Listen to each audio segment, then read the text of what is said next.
चिंता संतानहंतारो यत्पादाम्बुजरेणवः स्वीयानान्तान् निजाचार्यान् प्रणमामि मुहुर्मुहुः। यदनुग्रहतो जन्तुः सर्वदुःखातिगो भवेत् तमहं सर्वदा वन्दे श्रीमद्वल्लभनन्दनम्। अज्ञानतिमिरान्धस्य ज्ञानाञ्जनशलाकया चक्षुरुन्मीलितं येन तस्मै श्रीगुरवे नमः। नमामि हृदये शेषे लीलाक्षीराब्धिशायिनं लक्ष्मीसहस्रलीलाभिसेव्यमानं कलानिधिं चतुर्भिश्च त्रिभिस्तथा षड्भिर्विराजते योऽसौ पंचधारदे मम। सभी वैष्णवों का आज के सत्संग में स्वागत है। सभी को आशीर्वाद। अपना 6:30 का टाइम है तो सब लोग आराम से जुड़ते हैं। 6:30 बजे जुड़ जाया करो।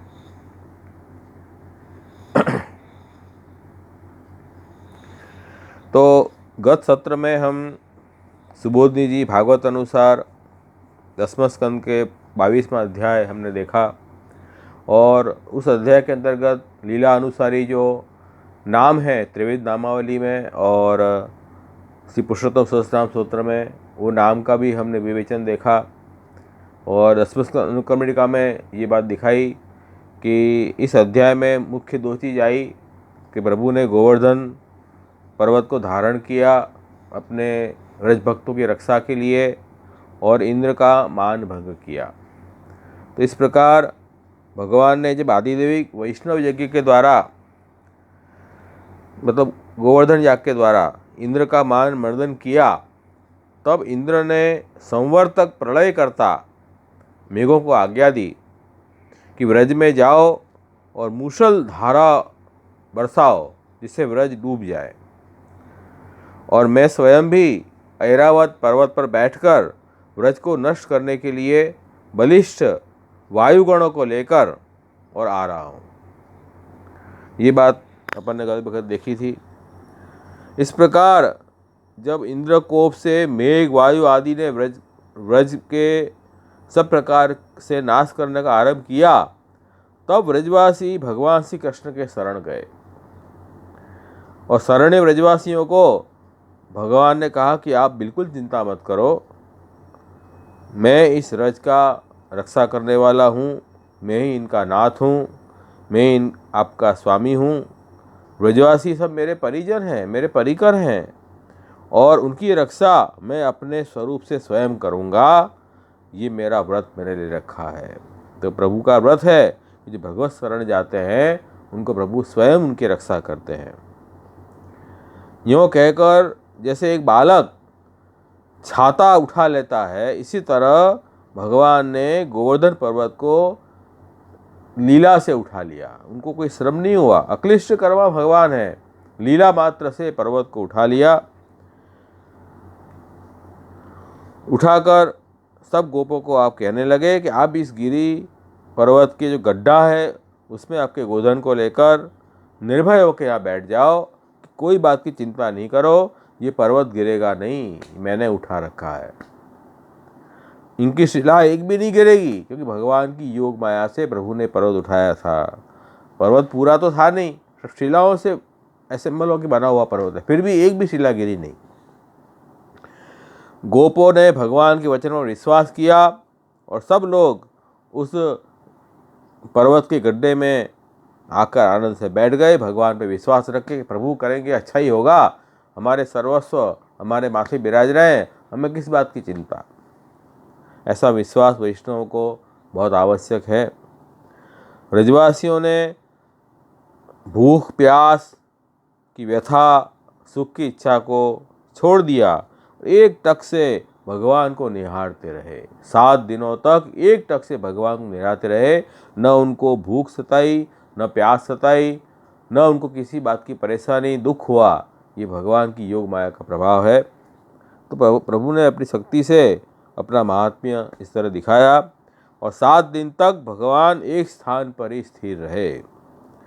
इंद्र भगवान के प्रभाव को सुनकर समझ गया कि मेरा वश यहाँ नहीं चलेगा। तब अपने मेघों को आज्ञा की कि अब तुम लौट जाओ। इंद्र समझ गया कि अब मैं 8वें दिन वर्षा करूँगा तो स्वयं मैं ही नष्ट हो जाऊंगा, क्योंकि ये तो ईश्वर के अलावा और किसी में सामर्थ्य नहीं है इस तरह इन संवर्तक प्रलयकारी मेघों को भी रोक सके। ये तो श्री कृष्ण कोई सामान्य बालक नहीं है, प्राकृत बालक नहीं है, स्वयं ईश्वर है। तो जो कृष्ण लीला का अनुकरण करते हैं उनको ये समझना चाहिए कि श्री कृष्ण कोई सामान्य मनुष्य के बालक नहीं है, स्वयं ईश्वर है। और ईश्वर की लीलाओं का अनुकरण हमें नहीं करना चाहिए, ईश्वर के जो उपदेश हैं उसका पालन हमें करना चाहिए। ये दोनों बात को समझो। अनुकरण कौन सी, हम लोग क्या करते हैं, ईश्वर की आज्ञा पालन नहीं करते हैं और ईश्वर ने जो लीलाएं की उसका अनुकरण करने में तत्पर रहते हैं। ये हमारा बहुत बड़ा अज्ञान है, इससे हमें दूर रहना बहुत जरूरी है, क्योंकि ईश्वर तो सब कुछ कर सकते हैं। कर्तुम अकर्तुम अन्यथा कर्तुम सामर्थ्य भगवान में है, तो उनका अनुकरण हम नहीं करेंगे। लेकिन भगवान ने भगवत गीता में, श्रीमद् भागवत में, वेदादि शास्त्रों में जहाँ जो हम जैसे जीवों को जो आज्ञा दिए कि इस तरह तुम अपनी जीवन जियो, उसमें तत्पर रहना सीखो।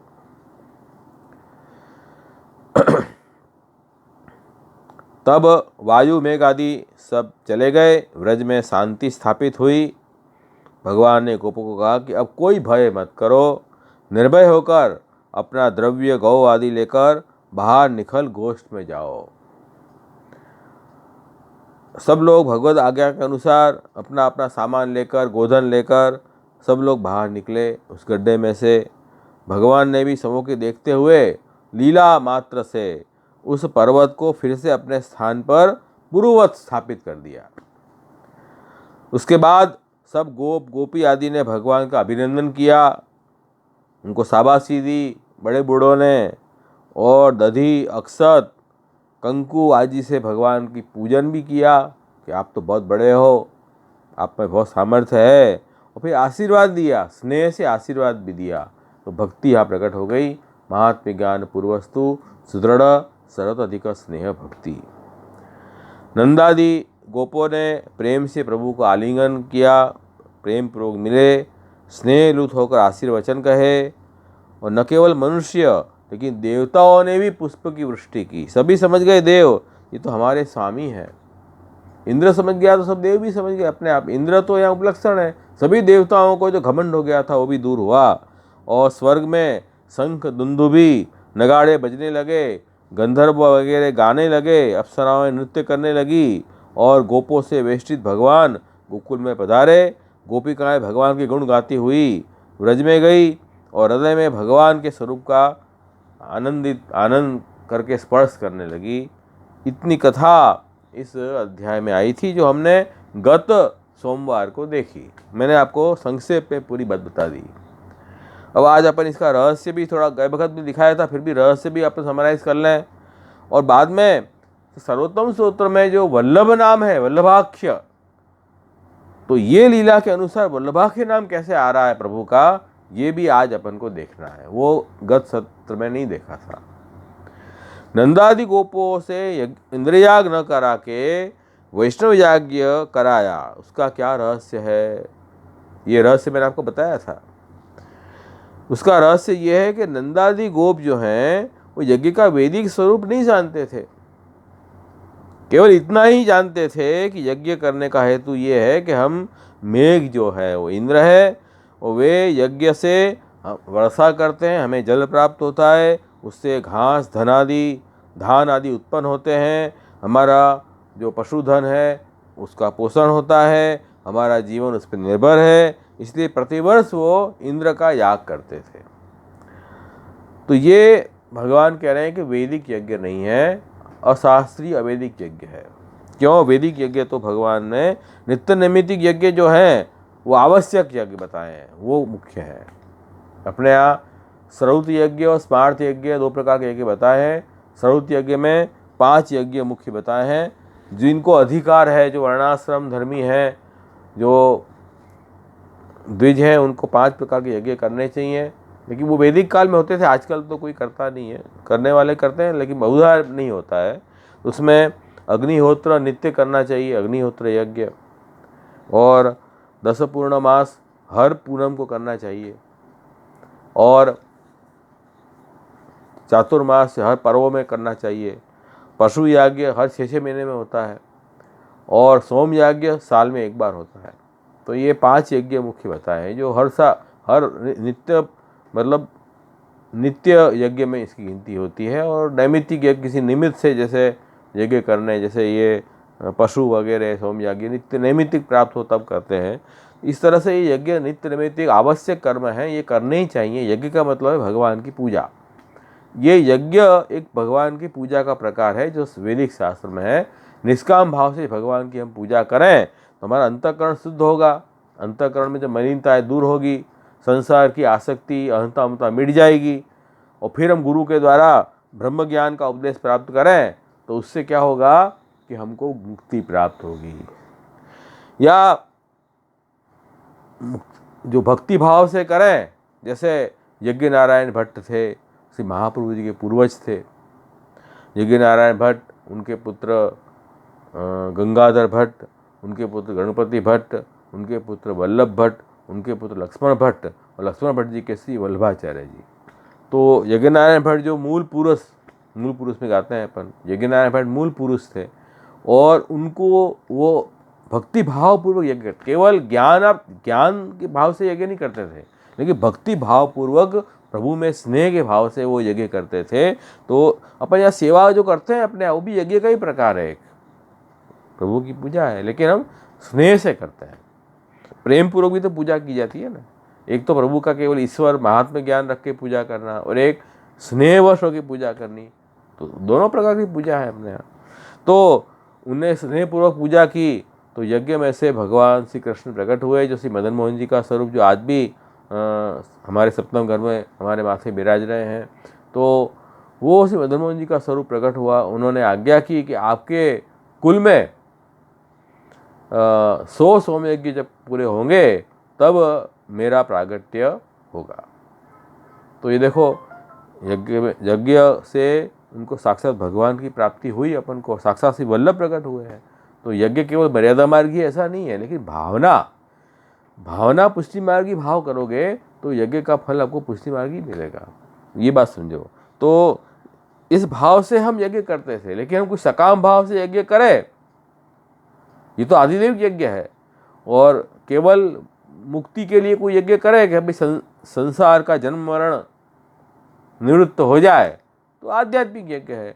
और केवल लौकिक कामना की पूर्ति के लिए यज्ञ करे, वो आधिभौतिक यज्ञ है। तो आधिभौतिक यज्ञ या आध्यात्मिक यज्ञ की भावना से हम करें तो वो हमको भक्ति में प्रतिबंधक है, उससे ठाकुर जी प्राप्त नहीं होंगे। तो हमें जो वैदिक यज्ञ है वो निष्काम भाव से किया जाता है, और उससे साक्षात भगवत प्राप्ति बताई गई है। तो ये लोग जो है सकाम भाव से यज्ञ करते थे इंद्र का, इसलिए वो अवैदिक था। ऐसे भगवान ने उनको देखा कि तो अवैदिक अशास्त्रीय यज्ञ कर रहे हैं, इससे तो उनको अन्याश्रय होगा। भगवान का आश्रय छोड़ के और अन्य देव का आश्रय करना, अन्य फल का आश्रय करना, यही तो अन्याश्रय है।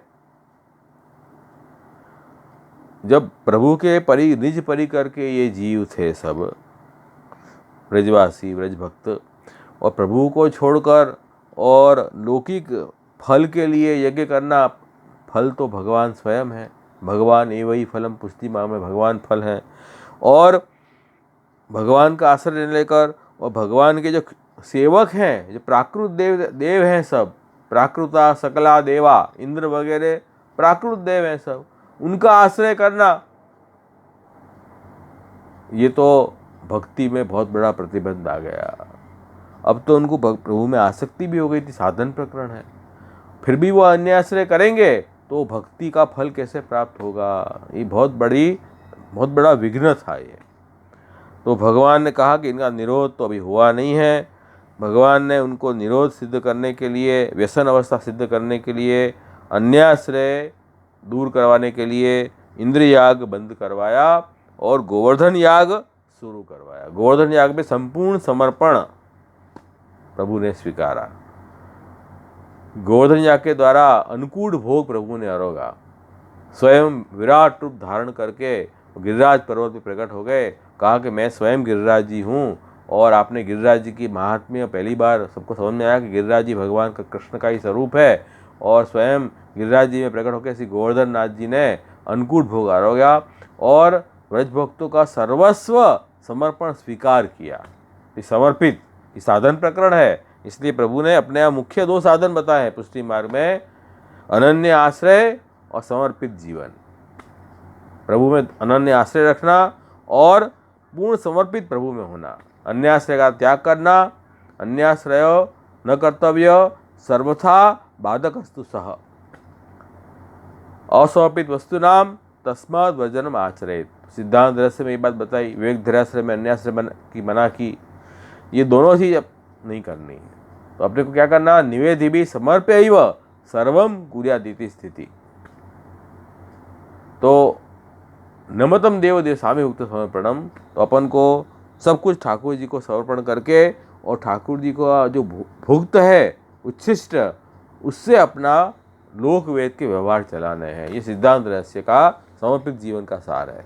तो ये प्रभु ने उनके दोनों साधन, पुष्टि मार्ग के साधन प्रभु ने स्वयं उनसे करवाए। प्रभु ने खुद ही साधन बन गए, ऐसे ही मतलब हुआ कि अन्याश्रय भी छुड़ाया, अनन्य आश्रय उनका दृढ़ किया ठाकुर जी में, और समर्पित पूर्ण सर्वस्व भी, समर्पण भी उनको स्वीकार किया। तो इस तरह से प्रभु ने उनको आगे भक्ति मार्ग में प्रभु ने उनको आगे बढ़ाया, उनका निरोध सिद्ध करवाया।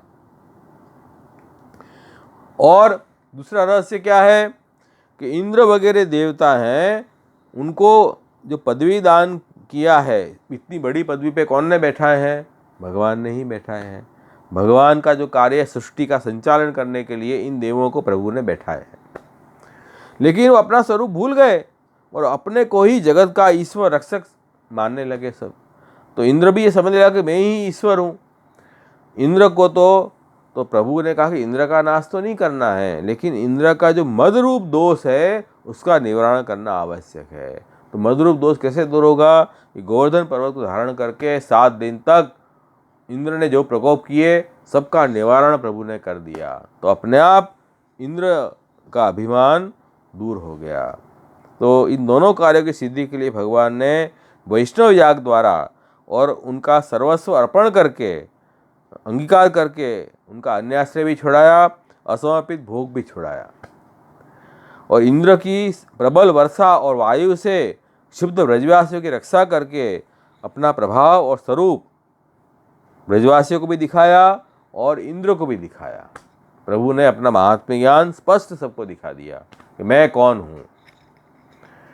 तो भक्ति मार्ग में महात्म्य ज्ञान पूर्वक स्नेह, इसी को भक्ति कहते हैं।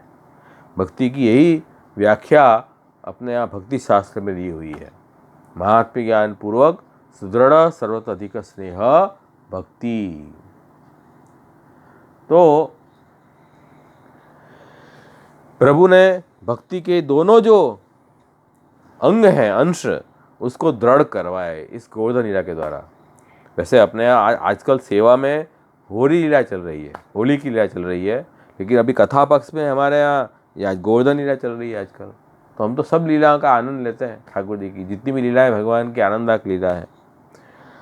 और प्रभु ने एक हस्त पर गिरिराज धारण करने का महात्म्य ये रहस्य है कि केवल भगवान के हस्त से जिनका संबंध होता है वह कभी नहीं गिरता। एक बात समझ लो। इसी तरह भगवान से जिनका ब्रह्म संबंध हुआ है, महाप्रभु जी द्वारा जिनका वर्ण प्रभु ने किया है, जिसका हाथ भगवान ने पकड़ लिया है, उसका कभी भी अधपतन नहीं होता। सब चिंताएं छोड़ दो, चिंता कापी न कार्या निवेदितात्म भी कदापिति, भगवान भी पुष्टिस्थो न करिष्यति लोकी किंच गतिम।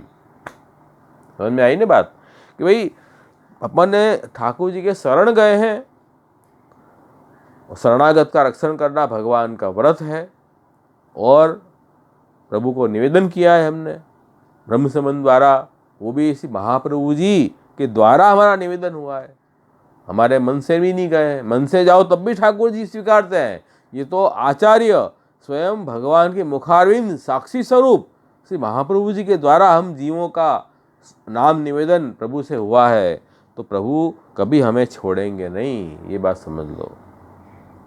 रामानंद पंडित देखो, उनसे भूल हो गई, अपराध हो गया, वैष्णवों का मुखरता दोष हो गया, तब भी महाप्रभु जी ने उनको शिक्षार्थ उनको त्याग किया, लेकिन हृदय से त्याग नहीं किया। उनका ब्रह्म संबंध हुआ था, तो जब श्री महाप्रभु जी ने कहा कि मैंने तेरा त्याग किया उनको शिक्षा देने के लिए, तब वो बहुत विकल हो गए।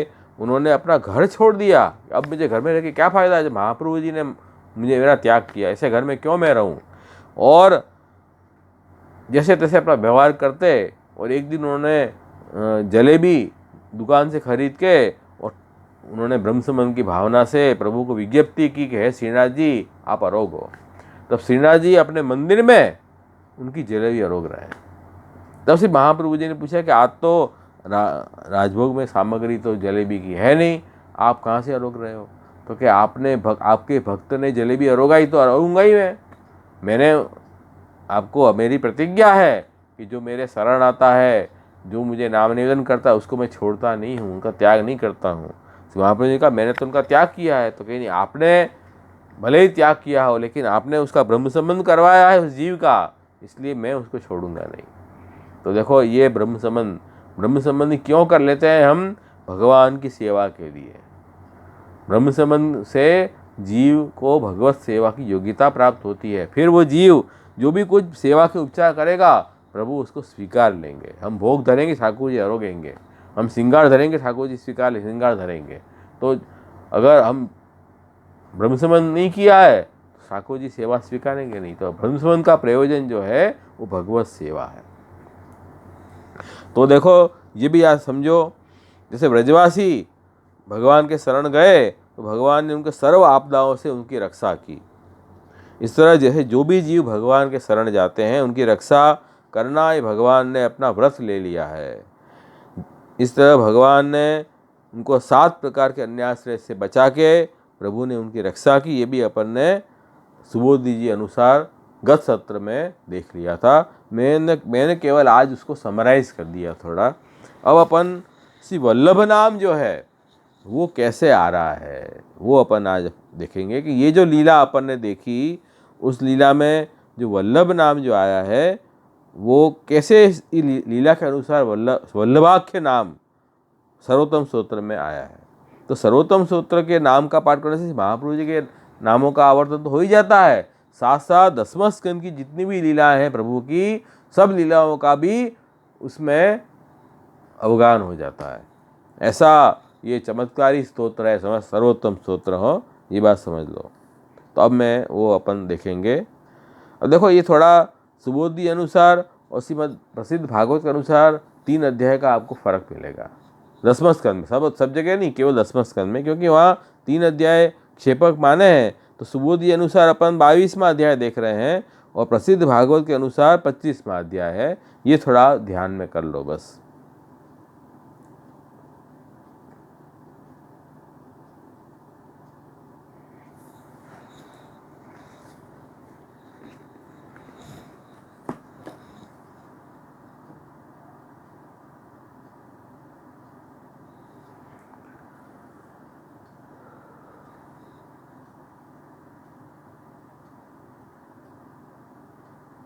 तो अब ये अपन देखें वल्लभाख्य नाम। वल्लभ जिनका नाम है, ऐसे वल्लभाख्य श्री कृष्ण। अब यहाँ अपने आचार्य जो प्राचीन टीकाकार जो सर्वोत्तम स्तोत्र के हैं, वो अपन को समझा रहे हैं कि देखो, लीला में गोवर्धन लीला मुख्य हो गई। क्यों? क्योंकि साक्षात प्रभु का अनुभव प्रभु ने अपने जीवों को करवाया। और इसमें मुख्य नाम जो आया वल्लभाख्य। वल्लभाख्य नाम कैसे आया? तो देखो, यहाँ जब इंद्र ने प्रकोप किया ब्रजवासियों पे, अपने संवर्तक प्रलयकारी मेघों को आज्ञा दी, उससे सब जगह मूसलाधार वर्षा होने लगी, बिजली बादल गरज कड़कने लगे। तब यहाँ आया है भागवत में कि इस प्रकार मूसलाधार वर्षा और झंझावात के झपाटे से जब एक पशु ठिठुरने और कांपने लगा, एक एक पशु, और ग्वाल ग्वालिनी भी ठंड के मारे अत्यंत व्याकुल हो गए, तो सबके सब भगवान के शरण में आए। अत्यासारा तिवा तेन पशवो जातवेपना गोपा गोप्यस्य सीतार्ता गोविंदम शरणम ययु। फिर उन्होंने क्या किया? शिरः सुतांस कायेन प्रच्छाद्या सार पीड़िता वेपमाना भगवत पाद मूलम उपाययु। फिर मूसलाधार वर्षा से सताए जाने के कारण सबने अपने अपने सिर और बच्चों को झुककर अपने शरीर के नीचे छिपा लिया कि अब वर्षा से बचें कैसे भी करके, और कांपते कांपते भगवान की शरण में जा पहुंचे। तो ये ऐसे इस तरह की चेष्टाएं जो की उन्होंने भगवान के शरण में जाने के लिए, वो संवरण बोलते हैं उसको। तो वल्ल जो है, अब ये शब्द जो है वल्लभाख्य, तो वल्लभ, तो वल्ल में वल्ल शब्द अलग ले लो। वल्ल का अर्थ समझा रहे हैं संवरणे संचरणे। इस प्रकार की जो प्रवृत्ति उन्होंने की, सिर को झुका लिया, बच्चों को छिपा लिए और एकदम दीन भाव से, शरणागत के भाव से प्रभु के आगे झुक के गए। तो इस तरह से ये जो वल है, वल्लह अचौ वल, वो वल कौन है? भक्त हैं, वो सब भक्त हैं, भक्ता। वल मतलब भक्ता। और दूसरे ल में कह रहे हैं कि लाती, लाती मतलब स्वीकारना। वल्लह, भक्तों को स्वीकारा जिन्होंने, ऐसे भाषित होने वाले भगवान श्री कृष्ण जो हैं वो वल्लभाख्य, ऐसे वल्लभ का नाम जिसका ऐसा श्री कृष्ण। तो इसलिए प्रभु ने उनको स्वीकारा। कैसे स्वीकारा? तस्मात् मत्शरणम गोष्ठम मन्नाथ मत परिग्रहम गोपाय स्वात्मयोगेन सोयम में व्रत आहिता। ये जब इस तरह से शरणागत की मुद्रा में जब प्रभु के शरण गए, तो अपन को देखो काया, वाणी और मन तीनों प्रकार से प्रभु के शरणागत होना चाहिए। तो मन से भी ये भाव रखो हो, शरीर से भी इस प्रकार की चेष्टा होनी चाहिए कि आप गुरु के पास जाएं, ठाकुर जी के पास जाएं, दंडवत प्रणाम करें, झुका में अपने आप को दीन भाव रखें, अपने गुरु के पास जाएं, ठाकुर जी के पास जाएं, यूँ ही खड़े रहें सीना तान के। तो ये शरणागत का लक्षण नहीं है, दीनता नहीं है। ये क्या है? अहंकार दिखता है इसमें। भले मन में ना हो, लेकिन ये इस तरह की मुद्राओं से धीरे धीरे मन भी खराब होगा। तो अपने गुरु या प्रभु के पास जाएं तो एक प्रोटोकॉल है कि अपन नमस्कार, दंडवत प्रणाम करें, इस तरह का भाव जरूर रखना चाहिए। तो देखो इन्होंने भी ये काया इस तरह से शरणागत की कायिक चेष्टा ऐसी की। तब प्रभु ने उनको स्वीकारा है। क्या कह के स्वीकारा? कि ये तो मेरा व्रज मेरे आश्रित है, सारा व्रज मेरे आश्रित है और मेरे द्वारा स्वीकृत है, और एकमात्र मैं ही इनका रक्षक हूँ। अतः मैं अपनी योग माया से इनकी रक्षा अवश्य करूँगा, और मेरे भक्तों की रक्षा करना ये मेरा व्रत तो है, उसका पालन करने का अवसर प्राप्त हुआ है। और एक शास्त्र का वचन भी है, सकृद एव प्रपन्नाय तवास्मीति जयाचते अभयम सर्वबुद्धेभ्यो ददामि एतत् व्रतम मम। जो एक बार भी मेरे शरण आ जाता है, भगवान कह रहे हैं कि मैं तुम्हारा हूँ, इस प्रकार याचना करता है, उसे मैं संपूर्ण प्राणियों से अभय कर देता हूँ। ये मेरा व्रत है, ये भगवान का व्रत है। और भगवान के व्रत जो है वो सत्य संकल्प तो विष्णु नान्य साधु करिष्यति। महाप्रभु जी अंतर्गत प्रबोध में आज्ञा कर रहे हैं कि भगवान का व्रत जो है वो सत्य संकल्प है। हमारे व्रत जो है मिथ्या होते हैं, टूट जाते हैं। प्रभु के व्रत कभी मिथ्या नहीं है, सत्य संकल्प तो विष्णु न अन्यथा तो करिष्यति, अन्यथा प्रभु कभी भी नहीं करेंगे। ऐसा विश्वास सेवक को अपने स्वामी में होना बहुत आवश्यक है। इसीलिए कह रहे हैं कि ऐसे भाव से वो लोग गए। तो ऐसे उन वल मतलब भक्त, वल मतलब ऐसी प्रकार की चेष्टा से, कायिक चेष्टाओं से वो भगवान के पास गए, ऐसे भक्त। दूसरा ल जो है वो लाती, स्वीकारना, वल्ल, ऐसे भक्तों को स्वीकारते हुए भ मतलब भाषित हो रहे हैं, शोभायमान हो रहे हैं, ऐसे वल्लभ जिनका नाम है, ऐसे श्री कृष्ण वल्लभाख्य। ये देखो, ये लीला अनुसार नाम आ गया वल्लभाख्य, सर्वोत्तम स्तोत्रम, इस तरह से नाम बैठेगा। उसके बाद एक और बात बताई इन टीकाकार ने कि वह मतलब वदंती, कुछ कहना, वदंत कहते कहते भक्त भगवान के शरण आए। क्या कहा?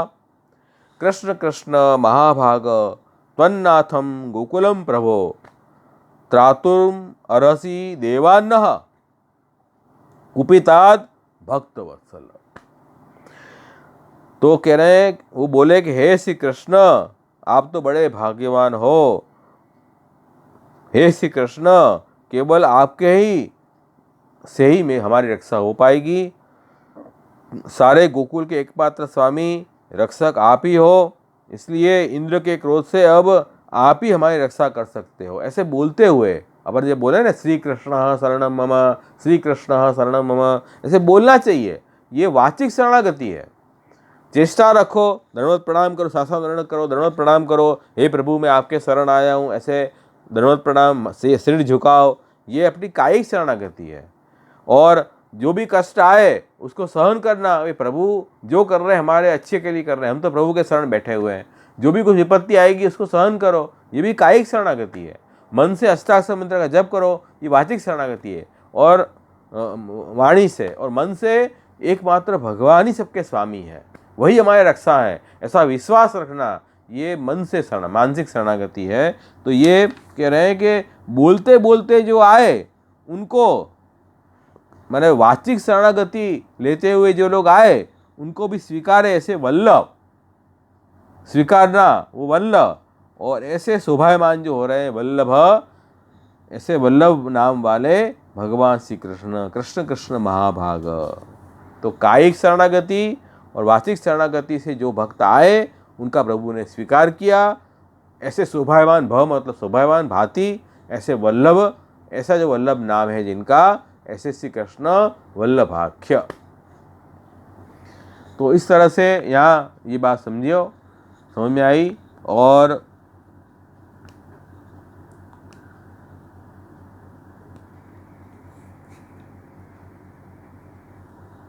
मन से प्रभु के ऊपर इतना विश्वास रखा कि त्वम नाथम गोकुलम प्रभु, आप ही हमारे नाथ हो। हम जब मन प्रभु में अनन्य आश्रय हो जाए, फिर आदमी क्यों दूसरे के शरण जाए। अन्यस्य भजनम तत्र सतोगमन मेव च प्रार्थना कार्य मात्रे भी तथा अन्यत्र विवर्जेत। तो अपन मन प्रभु में रख लेंगे, फिर अन्य में आश्रय होगा ही नहीं। तो मन से भी एकमात्र विश्वास रख के अपन जो गया है वो वल्ल, उनको भी स्वीकारा वल्ल, ऐसे स्वीकारने वाले शोभायमान श्री कृष्ण वल्लभ। ये तीन तरह से वल्लभाख्य नाम आ गया, कायिक, वाचिक और मानसिक शरणागति से आने वाले भक्तों को स्वीकारने वाले ऐसे शोभायमान होते वल्लभ नाम के श्री कृष्ण वल्लभाख्य। अब आगे कह रहे हैं भगवान ने अपना वल्लभ कैसे प्रकट किया। तो कहे कि वल्लते वल्ल संवारयति, वल्ल का मतलब दूर करना भी होता है संस्कृत में।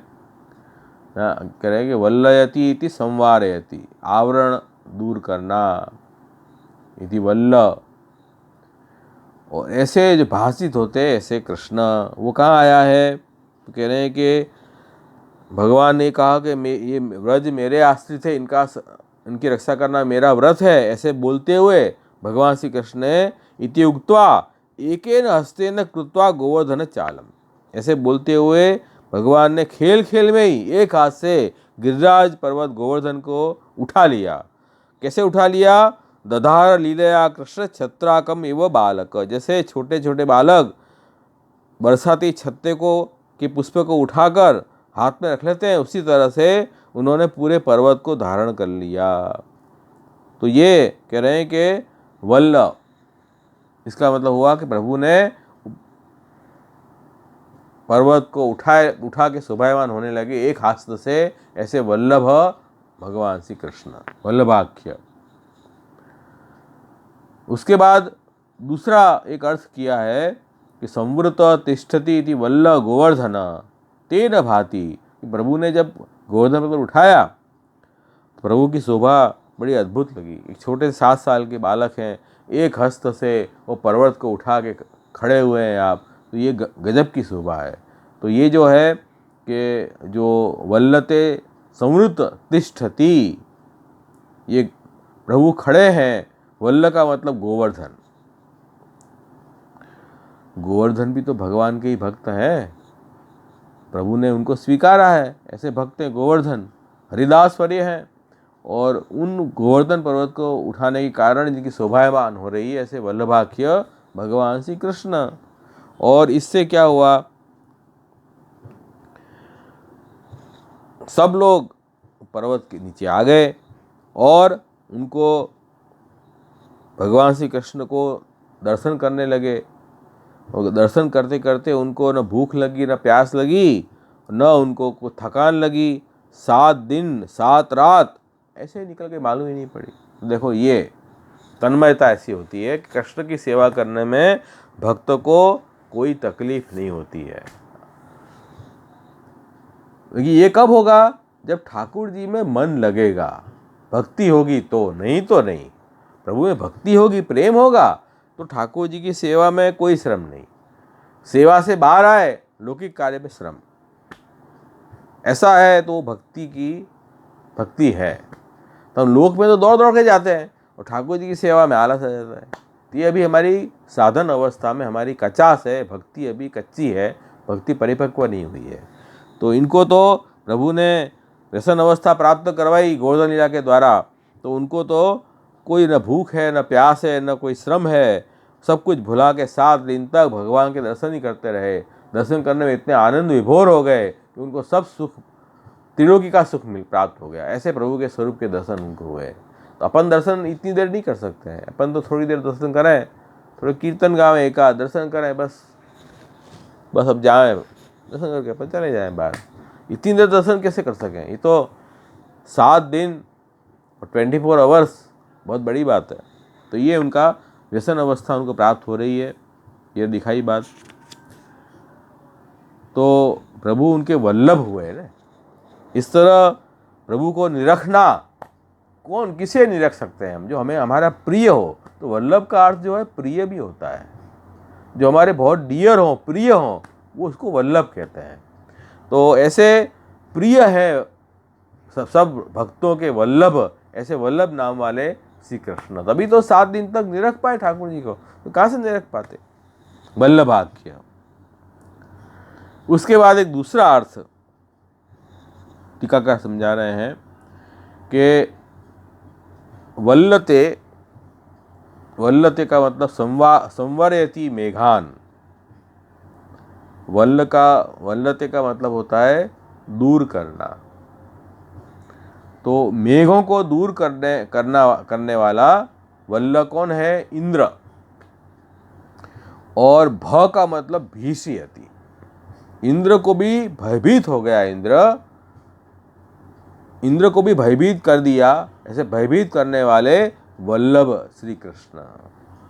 तो यहाँ कहा कि श्री कृष्ण की योग माया का प्रभाव देखकर इंद्र के आश्चर्य का ठिकाना न रहा और अपना संकल्प पूरा न होने के कारण सारी हेकड़ी उसकी बंद हो गई, भौचक का सा रह गया।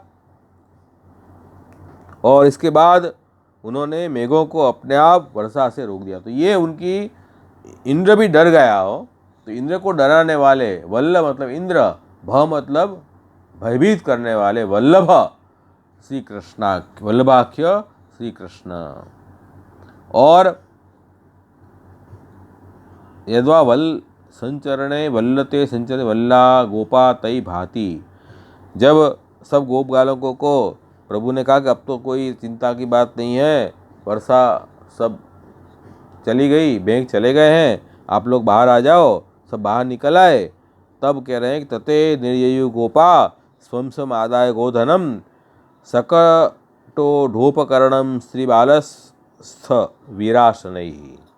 भगवान की ऐसी आज्ञा पाकर अपने अपने गोधन, स्त्री, बच्चों को, बूढ़ों को लेकर सब गोप जो हैं वो अपनी सामग्री लेके छकड़ों पर लाद कर सब बाहर निकले और भगवान कृष्ण ने खेल खेल में ही उस पर्वत को पूर्व स्थापित कर दिया और श्री कृष्ण सब गोपों से शोभायमान होने लगे अपने भक्तों के साथ। तो वो यहाँ कह रहे हैं कि वल्ल का मतलब है कि सब वो गड्ढे में से जो बाहर आते हुए जो सब वल्ल हैं वो गोप हैं, वो गोपों के साथ जो शोभायमान हो रहे हैं भांति, ऐसे श्री वल्लभ श्री कृष्ण जिनका नाम है, वल्लभ जिनका नाम है ऐसे श्री कृष्ण, ये भी एक अर्थ हुआ।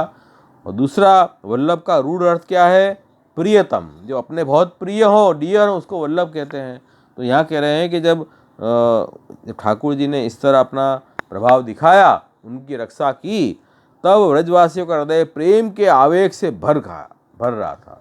प्रेम उमड़ गया उन हृदय में और पर्वत को रखते ही वे भगवान श्री कृष्ण के पास दौड़ के आए और कोई ने उन्हें हृदय से लगाया, कोई उनको चूमने लगा और सब ने उनका बड़ा सत्कार किया और सब लोगों ने उनको दही स्नेह से दही चावल जल आदि से उनका मंगल तिलक किया और आशीर्वाद दिए। तो ये क्या है? प्रियतम प्रभु वल्लभ, सबके प्रिय हैं वो, ऐसे वल्लभता प्रकट हुई। तो ये वल्लभाख्य नाम जो है वो ऐसे भी ले सकते हैं। उसके बाद में रोहिणी जी, यशोदा जी, नंद बाबा, श्रेष्ठ बलराम जी ने भी स्नेह से आतुर होकर कृष्ण को हृदय से लगा लिया, आशीर्वाद भी दिए। ये सब वल्लभ नाम में आएगा। उसके बाद कह रहे हैं कि उस समय आकाश में स्थित देवता, साध्य, सिद्ध, गंधर्व, चारण सब प्रसन्न होकर भगवान की स्तुति करते हुए उन पर फूलों की वर्षा करने लगे और स्वर्ग में देवता लोग शंख और बाजे बजाने लगे और तुमरू आदि गंधर्वराज भगवान की मधुर लीला का गान करने लगे। तो ये सब बात देखो वल्लभा के नाम से कैसे आएगी? तो कहने के वल्लते संचरती, एक चेष्टा प्रकट करने वाले, गाने की, बजाने की, नृत्य करने की, पुष्प वर्षा करने की चेष्टा करने वाले। वल्ल मतलब संचरती, ये चेष्टाएं प्रकट करने वाले जो वल्लभा, जिसमें ये चेष्टाएं भाषित हो रही है, ऐसे वल्लभा कौन है? देव, वो देवा, वो देवताओं के द्वारा जिनकी स्तुति हो रही है, आख्यायते मतलब जिनकी स्तुति हो रही है। तो वल्लभा मतलब देवा, देव, देवादिगण, और आख्या मतलब जिनकी स्तुति की जा रही है। ऐसे श्री कृष्ण वल्लभा देवा तई आख्यायते स्तूयते इति वल्लभाख्य, ये भी नाम वल्लभाख्य से नाम आएगा। तो ये बहुत सुंदर नाम आया। और अंत में जाके फिर टीकाकार आज्ञा कर रहे हैं कि उसके बाद भगवान श्री कृष्ण ने व्रत की यात्रा की, उनके बगल में बलराम जी चल रहे हैं और उनके प्रेमी ग्वाल बाल उनकी सेवा कर रहे हैं और उनके साथ ही प्रेममयी गोपियाँ भी अपने हृदय को आकर्षित करने वाले, उसमें प्रेम जगाने वाले भगवान का गोवर्धन वगैरह धारण अनेक लीलाओं का गान करते हुए बड़े आनंद से व्रज में लौट गई। तो ये क्या है कि वल्लभ कौन है? कि भाई व्रज वल्लभा कौन है? गोपियाँ, क्योंकि वो ठाकुर जी की वल्लभा है। ठाकुर जी भी इतना ही प्रेम करते हैं और ठाकुर जी को ये इतनी प्रेम करते हैं, ये वल्लभा है। इसलिए वो प्रभु के संबंधी लीलाओं का गान करते हुए व्रज में जा रही हैं प्रेम से। तो ये वल्लभा जो है जिनके हैं, गोपियाँ जिनकी है, ऐसे वल्लभ जिनका नाम है, ऐसे श्री कृष्ण वल्लभाख्य। इस तरह से यहाँ अध्याय पूर्ण हुआ और ये वल्लभ नाम सिद्ध हो गया प्रभु की ये लीला से। तो सुंदर सर्वोत्तम सूत्र में वल्लभाख्य नाम जो है उसको याद रखो, आप भूलना मत। जब भी सर्वोत्तम सूत्र करो तो वल्लभाख्य नाम से आपको ये पूरी लीला, गोवर्धन धारण लीला आपको याद आनी चाहिए। तो ये सुंदर नाम है। और ये तो अवतार काली लीला में आपने वल्लभाख्य नाम प्रकट किया। और इसी तरह श्री महाप्रभु जी ने भी वल्लभाख्य, महाप्रभु जी का भी तो नाम वल्लभाख्य है। तो अब अनवतार काल में अब नाम से उद्धार करने के लिए वापिस भगवान श्री कृष्ण श्री वल्लभ रूप से प्रकट हुए, इसलिए उनका नाम वल्लभ है। वल्लभ नाम तो महाप्रभु जी के मातृचरण पितृचरण ने ही रखा है। तो वल्लभ जो नाम है जिनका, ऐसे श्री कृष्ण, ऐसे श्री महाप्रभु जी श्री वल्लभाख्य, ये भी एक अर्थ है। दूसरा अर्थ श्री गोकुलनाथ जी ने बहुत सुंदर बताया श्री महाप्रभु जी का कि वल्लभाख्य नाम क्यों है। तो कह रहे हैं कि देखो वैश्वानर नाम इसके पहले आया था, तो पुरुषोत्तम क्या मुखारविंद अग्नि स्वरूप अलौकिक अग्नि स्वरूप होने के कारण वो तेज तो बहुत असह्य होगा, वो तेज सबको सहन तो नहीं कर पाएंगे। तो लेकिन तो फिर भक्त भी कैसे सेवा करेंगे श्री महाप्रभु जी की, क्योंकि वो तो तेज वैश्वानर रूप है।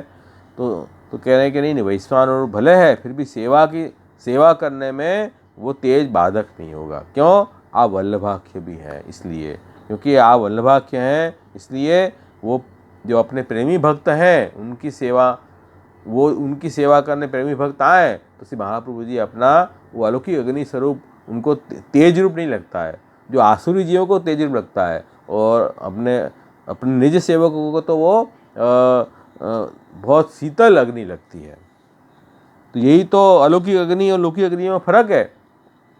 कैसे? वही यहाँ से गोकुलनाथ जी आगे कर रहे हैं कि यथा शीत काले स्वभावतः अपि अग्नि सर्वस्यापि शीत निरावकत्वेन प्रियो भवति। शीतकाल में तो लौकिक अग्नि सबको अच्छी लगती है, क्यों? क्योंकि वो ठंडी दूर करती है, लेकिन गर्मी में तो वो सबको अच्छी नहीं लगती है। गर्मी में तो ये अग्नि खराब लगती है, लेकिन ये तो अलौकिक अग्नि है, ये लौकिक अग्नि थोड़ी है। महाप्रभु जी का जो अग्नि स्वरूप है वो लौकिक अग्नि का स्वरूप नहीं है, अलौकिक अग्नि है। इसलिए कह रहे हैं कि अलौकिक तेज प्रागट्य है, इसलिए हमेशा सुखरूप होता है अपने भक्तों को, इसलिए भक्तों के लिए तो वो प्रिय ही है, वल्लभाख्य सर्वदा रहते हैं। कभी प्रिय अप्रिय है, कभी प्रिय है, ऐसा नहीं होता है। लौकिक अग्नि में ऐसा होता है कि शीतकाल में प्रिय है, उष्ण काल में अप्रिय है। अलौकिक अग्नि तो स्वरूप होने से महाप्रभु जी उनके सेवकों को सदा प्रिय ही लगते हैं, वल्लभाख्य हैं। ये बात भी समझो। तो वही जा कह रहे हैं कि लौकिक अग्नि ही प्राकृत, लौकिक अग्नि तो प्राकृत है, इति तत्तेजसी तारतम्यात्, उसमें तारतम्य होता है, कभी प्रिय कभी अप्रिय। अल्पत्व भूत्वाभ्याम कदाचित प्रिय कदाचित न इति यम व्यवस्था सर्व सार्वधिकी। वो तो लौकिक अग्नि के लिए। आचार्यानंतु पुरुषोत्तम आस्यत्वेन, महाप्रभु जी तो भगवान के मुखारविंद स्वरूप होने से तत् तेजस अपि आनंद रूपत्व, उनका तेज भी आनंद रूप है, इसलिए सर्वदा अति प्रियत्वम एवं, सर्वदा अति प्रिय रूपती है, न तो कदाचित प्रियत्वे, ऐसा नहीं होता है। महाप्रभु जी का स्वरूप तो हमेशा प्रिय ही है। और दूसरे टीकाकार ने एक बहुत सुंदर बात बताई है कि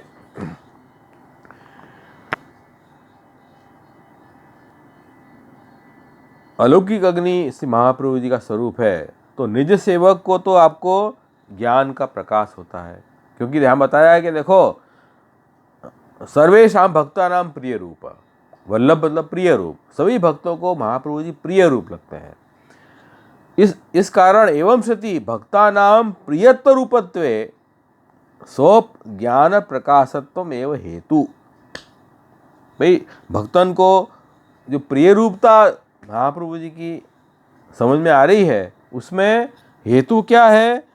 स्व ज्ञान प्रकाशत्वम, महाप्रभु जी का जो अलौकिक स्वरूप का ज्ञान है, जो ज्ञान रूपी प्रकाश है, वही उसमें हेतु है।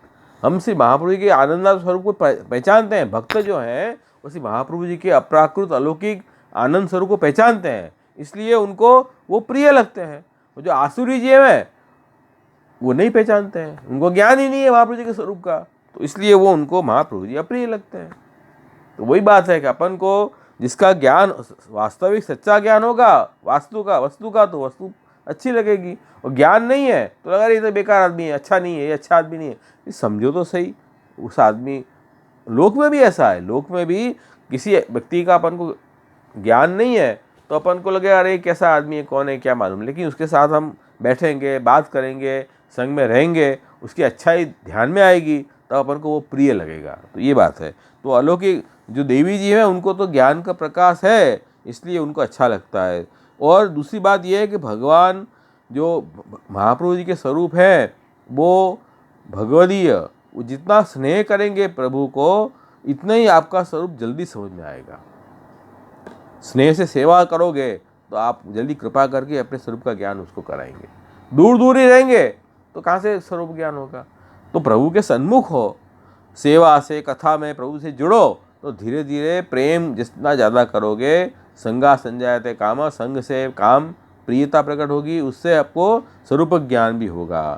और जैसे लोक की एग्जाम्पल दिया है कि लोक में जैसे राख होती है उससे अग्नि ढक जाता है, तो अग्नि को प्रकट करने के लिए लकड़े की जरूरत है, ईंधन रूपी लकड़े की। इसी तरह महाप्रभु जी अग्नि स्वरूप हैं। उनका स्वरूप का अनुभव कब होगा? जब अपन को स्नेह प्रकट होगा। स्नेह जो है ईंधन है, स्नेह जितना होगा उससे अग्नि प्रकट होगी, ये बात है। तो स्नेह, सत्संग से ही स्नेह बढ़ेगा हो। ये अग्नि जो है वो उसको कैसे प्रकट होगी? सत्संग करेंगे, सत्संग से भक्तों के मुख से महाप्रभु जी का अलौकिक चरित्र अपन सुनेंगे, बधाई वगैरह, तो धीरे धीरे महाप्रभु जी में अपन को स्नेह होगा, उससे महाप्रभु जी का वास्तविक स्वरूप का अनुभव भी अपन होगा।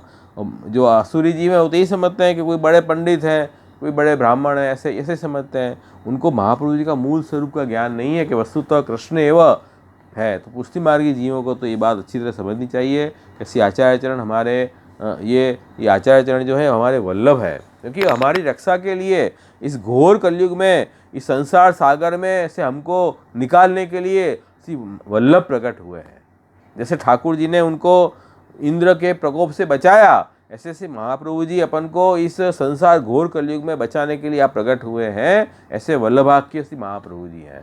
तो और हमारे वो महाप्रभु जी हमारे प्रियतम हैं, डियर हैं, और वो हमें इस संसार सागर से निवारण करके हमको बचाएंगे। ऐसे प्रकाशित होते श्री महाप्रभु जी का स्वरूप से वल्लभाख्य है। तो अवतार काल में तो भगवान कृष्ण ने उन जीवों को संसार सागर से कैसे अन्याय से असमर्पित से बचाया, इसी तरह से वल्लभ प्रकट होकर नाम निवेदन करा के जीवों को और अन्याश्रय और समर्पित से बचा के प्रभु संबंधित कराएंगे। तो ऐसे वल्लभाख्य श्री महाप्रभु जी हैं। तो इसे अवतार काल, अनवतार काल में तो श्री वल्लभ है, और अवतार काल, कृष्ण अवतार काल में श्री कृष्ण ने उस तरह लीला से जो लीला प्रभु ने की, उसी बात को श्री महाप्रभु जी अपने उपदेश के द्वारा जीवों को समझा रहे हैं। उस चीज़ को, ये बात समझो। और यही बात का कीर्तन है, बहुत सुंदर कीर्तन गोविंद दास जी का। तो अपन वसंत राग में गाएं इसको पहले।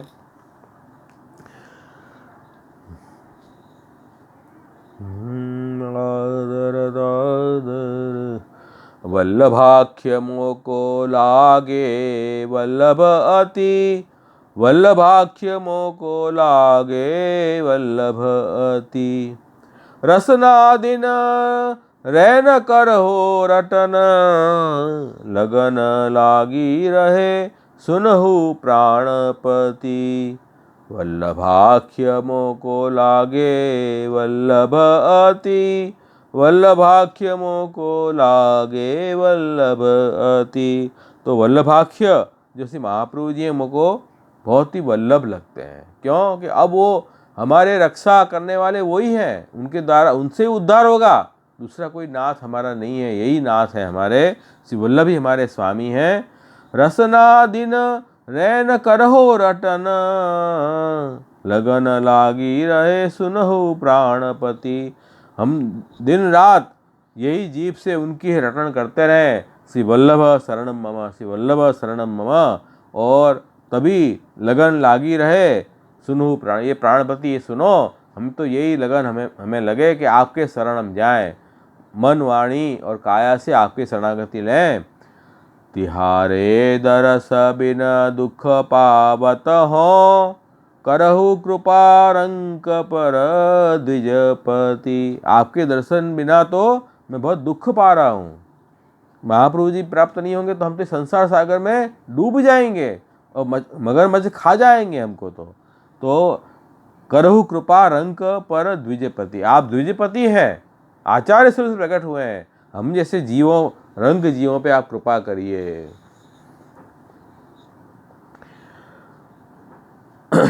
महालक्ष्मीपति सुनो विनती सदा, रहो ऐसी मेरी मति। फिर कह रहे हैं कि भाई महालक्ष्मी के पति जी, आप मेरी विनती सुनो कि सदा ऐसी मेरी मति रहे कि आप मन वाणी काया से हम आपके शरणागत हों और आप में स्नेह रहे, ऐसे वल्लभाख्य की शरण सदा रहे, ऐसी कह रहे हैं। दुर्लभांग्री सदा हो सुनहु, सुबोधनी रचना मृत नीति। भाई आपके जो अंग्री चरण हैं वो दुर्लभ हैं, है कि सदा उच्चरणामिन हमको प्राप्त होवें, तब आपकी सुबोधि जी रूपी वचनामृत हमें प्राप्त हो। तो ये अपन कोशिश कर रहे हैं कि सुबोधि जी के अनुसार अपन भगवत लीला का ज्ञान अपन को हो इस माध्यम से, तो भागवत का अनुसंधान सुबोधि अनुसार हम कर सकें। ये मैं कोशिश कर रहा हूँ, जितनी महाप्रभु जी सामर्थ्य दे रहे हैं मुझे इतनी, तो ये वचनामृत हमें सुबोधि की प्राप्त हो, जिससे हमें महाप्रभु जी का ज्ञान हो, वल्लभाख्य बने हमारे। और सबे तजी शरण भयो हो तुम बिन गोविंद की नौर गति। सब छोड़ के, अन्य आश्रय छोड़ के, असमर्पित का त्याग करके आपके शरण आया हूँ। इसके बिना है, गोविंद दास जी कह रहे हैं कि मेरे पास और कोई रास्ता नहीं है। तो ऐसे वल्लभाख्य सदा आप में ही मेरा मन लगे, वन वाणी काया से आपके शरणागत हूँ, आप ही हमारे स्वामी हो। ऐसा कीर्तन भी उन्होंने कहा। तो श्री महाप्रभु जी जो हैं वही, उन्हीं के द्वारा हमारा उद्धार होगा, ये बात भी यहाँ समझने की है। तो देखो, ये अपने सर्वोत्तम स्तोत्र के अनुसार भी, इस सुबोधि जी के अनुसार, ये भागवत का ये अध्याय जो 25वां अध्याय है, सुबोधि के अनुसार 22वां अध्याय, ये अपन ने देखा।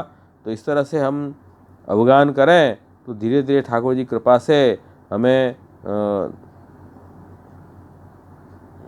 प्रभु में प्रेम बढ़े, भक्ति भाव बढ़े। तो ये अपना प्रयत्न है।